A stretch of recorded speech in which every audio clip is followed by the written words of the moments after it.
దేవునికి స్తోత్రము.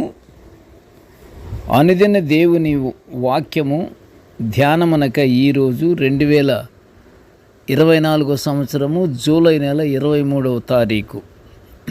ఈరోజు ధ్యాన వాక్యము పరిశుద్ధ గ్రంథము నుండి కీర్తనల గ్రంథము 40వ సంకీర్తన 6వ వచనాన్ని మనం ధ్యానించుకుందాము. ధ్యాన వాక్యము: బలులనైనను నైవేద్యములనైనను నీవు కోరుటలేదు, దహన బలులనైనను పాప పరిహారార్థ బలులనైనను నీవు తెమ్మనలేదు. ప్రియ దేవుని బిడ్డలారా, నేటి ధ్యానవాక్యములో దేవునికి అంగీకారము లేని బలులు, నైవేద్యములు, వాటి గురించి మనము ధ్యానించుకుంటున్నాము. పూర్వకాలంలో దేవాలయంలో జరిగే ఆరాధనల్లో వివిధ రకాల బలులను, అర్పణలను అర్పించడం ఒక భాగమైతే, నిజమైన విధేయత లేని నైవేద్యాలు, బలుల అర్పణలు జరుగుతుండేవి. విధేయత బలుల్లో లేదు. దేవునికి కావలసినవి బలులు, నైవేద్యాలు కాదు. దేవునికి కావలసింది విధేయత. మనుషులలో విధేయత, విశ్వాసము, క్షమాగుణము.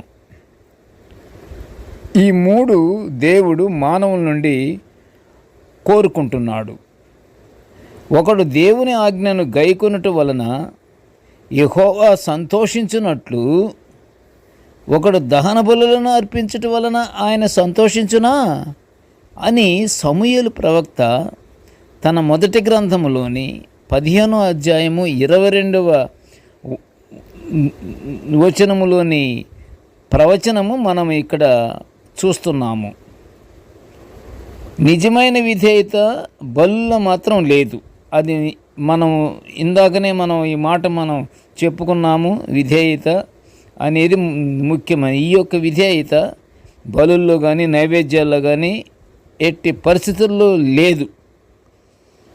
స్తుతియాగం అర్పించువాడు దేవుని మహిమపరుస్తున్నాడనియు, దేవునికి కావలసింది ఎప్పుడు స్తుతులు, స్తోత్రములు.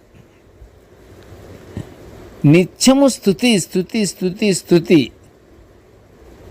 అలాగే దేవుని కూడా పరిశుద్ధుడా పరిశుద్ధుడా పరిశుద్ధుడా పరిశుద్ధుడా అని కొనియాడటము మానవులకి ఎంతో అవసరము. ఈ విధంగా స్తుతియాగము అర్పించువాడు దేవుని మహిమపరుస్తున్నాడని, వానికి మాత్రమే దేవుని రక్షణ కలుగునని కీర్తనకారుడు తన 51వ సంకీర్తన 16వ వచనములో వెలిబుచ్చుతున్నాడు. కనుక ప్రియ దేవుని బిడ్డలారా, విరిగిన మనస్సే దేవునికి ఇష్టమైన బలి. కావున మనమందరము విరిగి నలిగిన హృదయాలతో దేవుని స్తుతించుచు నిత్య ప్రార్థనలతో దేవుని నుండి పరలోక ఆశీర్వాదాలు పొందుకుందాము. ప్రార్థన చేసుకుందాము. కృపగల తండ్రి, జీవముల నాయన, నీ పాదములు స్తోత్రములు. ప్రభువా, నీ దివ్యమైన వాక్యాలను నిత్యము ఇలా మేము ధ్యానించుకునే భాగ్యాన్ని మాకు ఎంతగానో తండ్రి అనుగ్రహించినందులకు నీకు ఘనమైన స్తోత్రములు నాయన. తండ్రి, నేటి ధ్యాన వాక్యమును వినుచున్న ప్రతి బిడ్డను ఆశీర్వదించయ్యా. ప్రభువా, మేము నీ యందు ఏమాత్రము కూడా పూర్వకాలపు నాటి బలులు, నైవేద్యాలు అవి మేము అసలు వాటిని చూడకుండా, వాటిని మేము చేయకుండా నిత్యము నీకు ప్రార్థనలు చేసుకుంటూ, ప్రార్థనల్లో తండ్రి ఎల్లప్పుడూ ప్రతి సమయమందు దేవా నిన్ను స్తుతించుకొనుచు నీకు స్తోత్రములు మేము చెప్పుకునే భాగ్యాన్ని మాకు అనుగ్రహించి, నీ ధన్యత, నీ కృప మాకు అనుగ్రహించమని నాయన ఈ మనవులన్నీ యేసయ్య పుణ్యనామమున వినయముగా వేడుకొంచుంటున్నాను తండ్రి. ఆమేన్. దేవుడు